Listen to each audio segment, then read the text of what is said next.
Hello, everyone. My name is Anthony, and I'm here to discuss something that is rather new for my channel.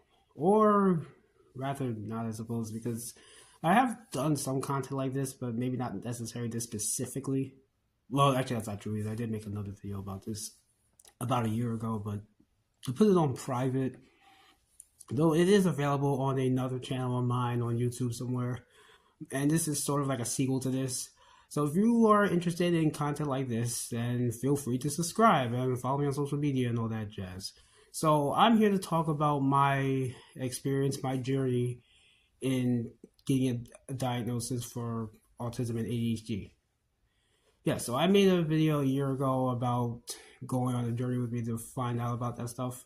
And over the past month or so, I have been able to get a proper diagnosis for it. So, yes, I have autism and ADHD. I am 31 years old, and I have both cystic fibrosis and cystic fibrosis related diabetes.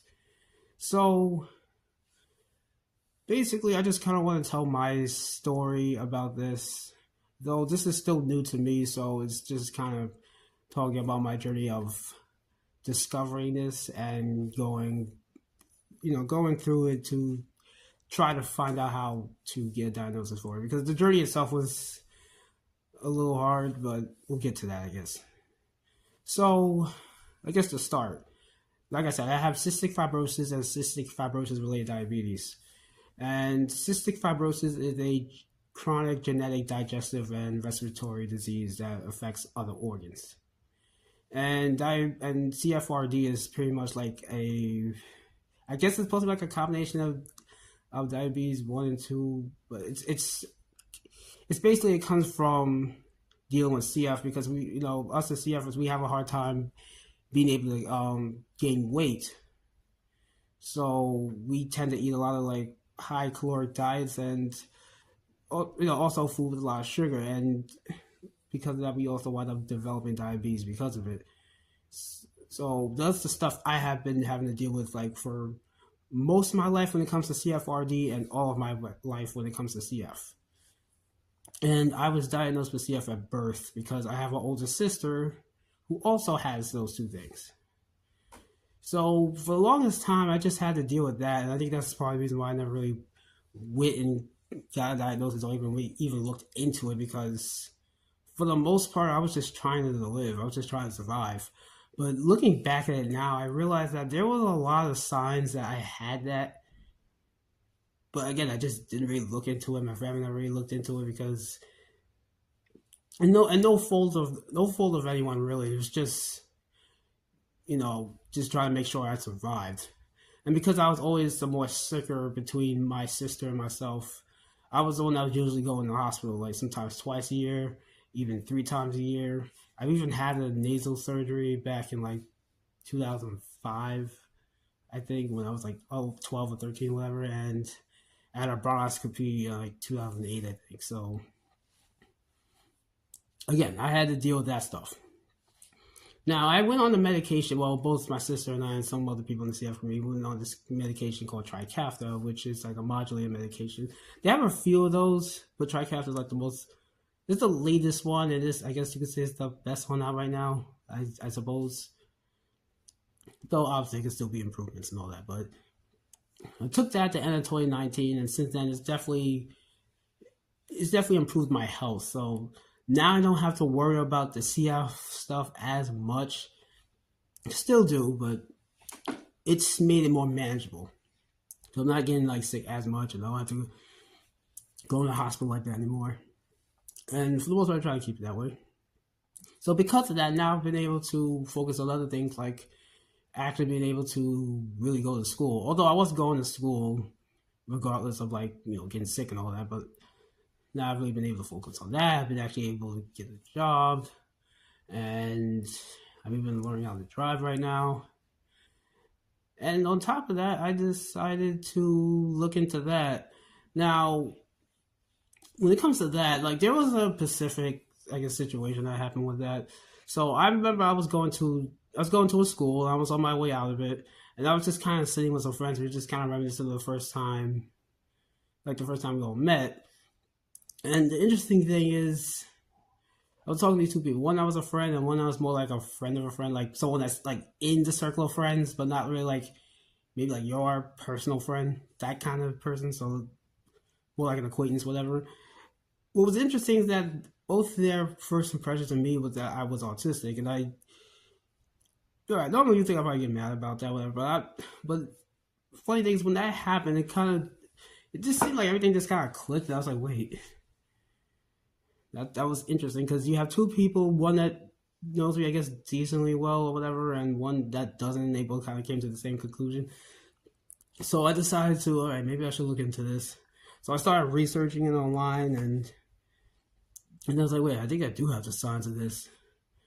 And on top of that, like some of the people I was making friends with also turned out to be like on the spectrum too, like the people I was actually close with. So I started really thinking, like, could I be on it? I do remember watching this YouTube video, like 10 signs you might be like autistic, whatever. And I cannot find this video for the life of me now. But I remember one of them was saying something like you making friends, like, or even finding people subconsciously are also on the spectrum. So because of those reasons, I started really looking into that. And then I decided to look into the ADHD thing as well. I started like kind of seeing some stuff with that. And I was saying, oh, well, I actually think it is possible I might have that too. And I was also looking into that and saying, and what I saw with that was that sometimes, sorry, I got there's like a noise in the background. Sometimes, like the symptoms of both can actually. I'm having a brain fart right now. Yeah, so one can affect the other, or rather, one can conflict with the other. So because of that, I decided I would try to get a diagnosis for both of them, just in case one of them, counteracts or suppresses the other one. So people, so whoever I go to see for it, will look into both, and that way, I can at least find out if I have one of them, if not both. And it turned out that I did. But like some symptoms that I have that I definitely looking that I found out there could be symptoms of that. One thing I forgot that I used to do when I was younger is that I used to scratch the walls like at my house, like in my room.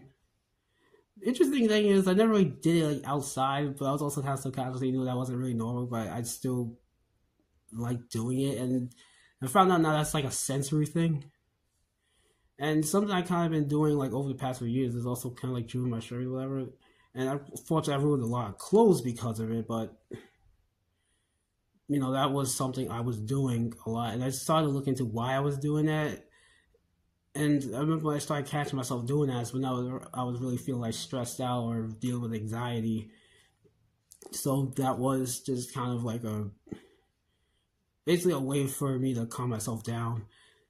And I also remember something else I would do. This is something I still do as well, which is the fact if I'm really feeling stressed out, I'll kind of just shut down. Like I would just go to sleep to almost like calm myself down. Like those like computers with I can't even think of like the sound effect it would make when the computer shuts off. That's pretty much me. when I'm really stressed out, or I feel like I'm really like backed into one corner or whatever. So that's something I do a lot. Maybe not as much now, but like it is something I still do. So those were kind of like these, I guess you could call stims that I used to that I either used to do or still do, or something I started picking up later on in life. So those are just some things that I've been dealing with just right there and then. Yeah, I don't know. I didn't really like script this per se. I just kind of went and just decided just to cut the camera on and talk about it because. And mind you, I'm gonna make a lot more videos about this. In fact, I actually have like some podcast shows that I have put on hold for the most part, but I will be picking them back up. So I had like 3 different podcasts, but 2 of them were more like for medical disability stuff. One was called 65 Rose Petals, where I'll be telling my personal story with CF, and I may make an episode about this as well. And the other one was called Chronically Chill, where I would bring on other people with different disabilities. So like the odd number episodes would be people with CF, and the even number episodes would be people with other disabilities. So that's something I might start up as well again, because I know there's still some people that want to come on that. And if anyone's watching this that would be interested in coming on and telling your story, you can definitely come do that. Just hit me up on this video or wherever. This will definitely go up on my main channel, because why not? Because I already do like a lot of stuff on here anyway. And I do want to just like kind of spread awareness for this, especially with people with CF that may have these things as well as people who are black or of a minority group, whatever, that have these kind of things, because that's not usually checked in these communities as much as they should be. And I just want to give awareness to that. But I also want to show people with whatever disability or whatever you're dealing with that you can still thrive in life as well, despite that or whatever. So, and anyone looking for a diagnosis, I would definitely suggest you try to do so if you can. I know it's hard though, because it took me like 2 years to try to really get one. Just to give an example, I live in Long Island, New York, and trying to find a place to get a proper diagnosis is difficult, because there's a lot of places that don't really do that anymore, and a lot of the ones that do is more catered to children. And if you don't have like the right insurance, you're gonna have to pay that stuff out of pocket, and you gotta pay like thousands of dollars. And on top of that, if you don't drive in an area like Long Island, then good luck, because you're gonna have to go a distance as well. So that's a lot of money just right there. So when it comes to like traveling, even finding a suitable place, insurance, all that stuff can be very difficult.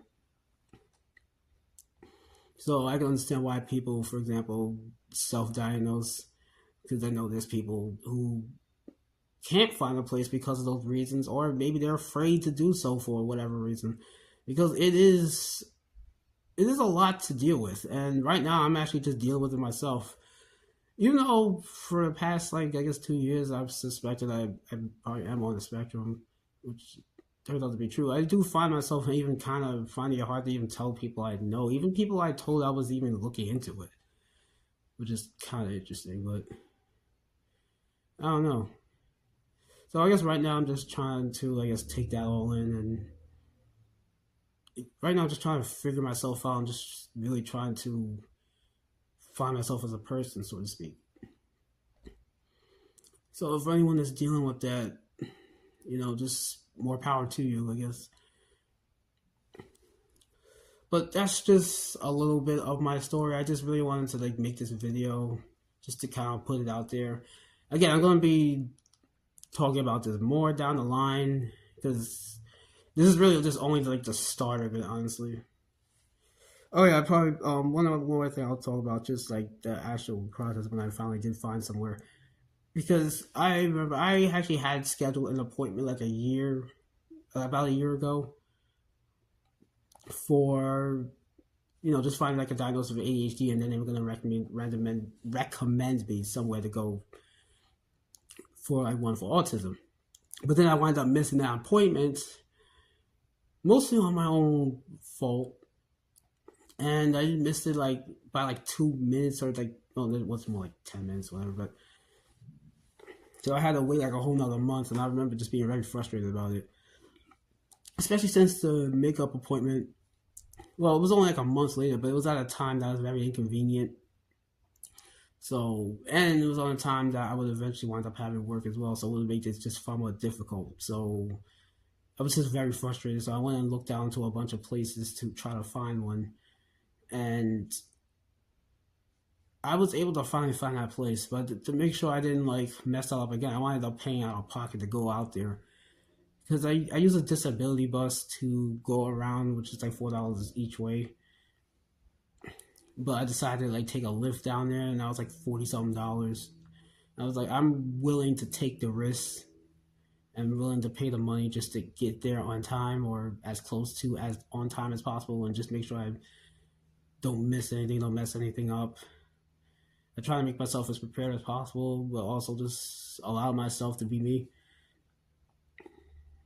which might have helped because it let the person know I was very serious about this. It wasn't like a game for me or anything. So, but like fast forward 2 weeks, like a week or two later, I've got my diagnosis. So, so now I'm just trying, I guess, figure things out and just to kind of figure out where do I go from here. Yeah, but yeah, I've always been like a fairly quiet person growing up. I didn't really talk that much, like only like certain people, and people I felt comfortable around. And even now, I'm still kind of like that. I have gotten a little better on it, but that's also because that was something I actively tried to do. Like when I started going to college, whatever, I decided to one of the things I was going to work on was my social skills. So decided to try to talk to more people with varying results. And that's something I really enjoyed as much because it really felt forced.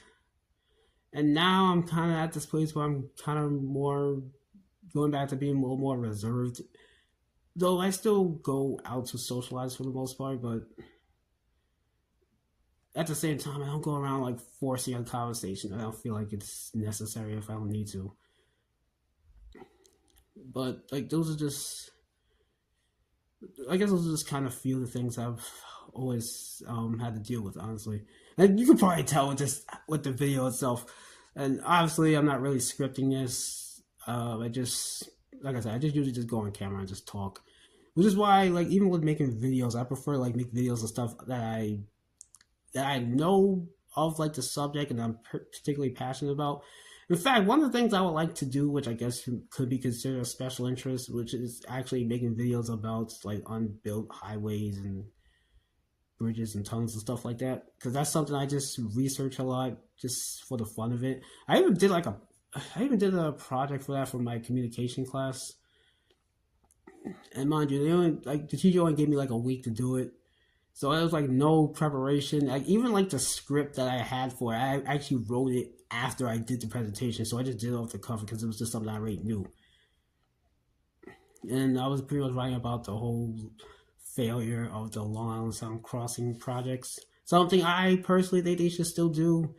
I think probably even more so now because people on Long Island need to be able to traverse to like upstate New York, Connecticut, and Rhode Island easier than going all the way around. But that's kind of going to a whole nother video. But oh yeah, if you guys are interested in seeing some videos about that kind of stuff, because I know there's some YouTubers that cover that stuff,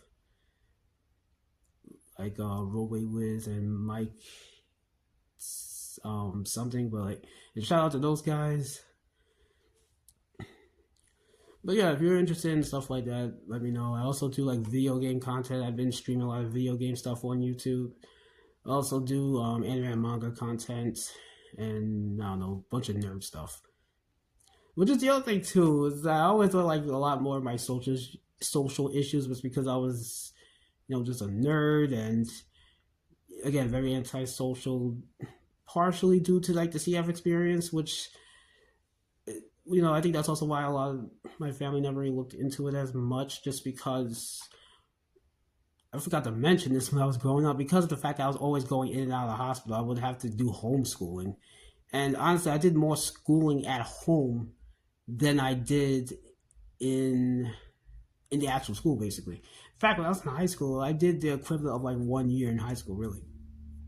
So I did the first half of the schooling in the actual school in my freshman year, and then I did another half beginning of the year in my sophomore year. So that's like the equivalent of like one school year, and then the rest of that was homeschooling. But when it comes to homeschool, I've been doing homeschool for the most part since the fourth grade. Because again, this goes back to me getting sick a lot. I would usually get sick in the summer, which started around like the end of second grade. And then around fourth grade, I started getting sick during the winter, so I would have to leave in the middle of the school year and do homeschooling then while I do my IV medication. So because of that, I didn't really get as much socialization as I guess regular kids. But even when I was in school, wasn't that social to begin with. So I was always like a more shy, introverted, like to himself kind of person. I still have friends and all that, but I wasn't like the most sociable person. So again, that might have been a sign as well. Like there was a whole lot of things. Like some I'm not really remembering right now, and the memory thing in of itself could be a thing.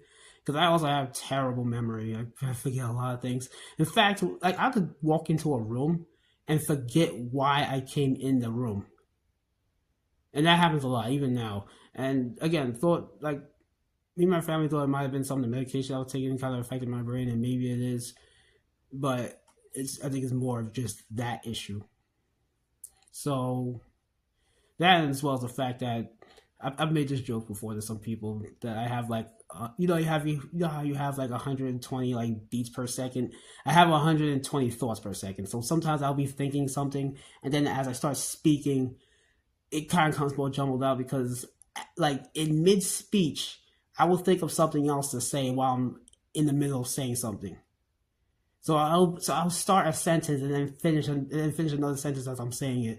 Pretty much like I guess Dr. Calamitous from Jimmy Neutron, where he didn't finish anything. Uh, Actually, he might be an example of that. I know. Honestly, now I'm thinking about it. And oh yeah, Jimmy Neutron's a very underrated show, by the way. But anyway, that's pretty much it for the most part. Like I said, I will make more videos about this. I just kind of wanted to get that out there. I know this was like a jumbled mess, and I apologize if it's hard to watch. I try to do my best with this. I'm also a little nervous about it too, so. And if you guys are interested in seeing like the first video I put out, let me know, and I'll post that on my main channel. It's on another channel on YouTube somewhere, but I might just repost it. But anyway, I hope you guys have a great rest of your day. And let me know how this video came out. And I hope I hope to see you guys soon. Again, rate, comment, subscribe, help the algorithm of this channel or whatever. Or however the algorithm thing goes. Like, this is also the reason why I don't really like posting videos like that or even content on YouTube, because the algorithm is awful. But again, that's another video. Anyway, rate, comment, subscribe, and I'll see you guys later.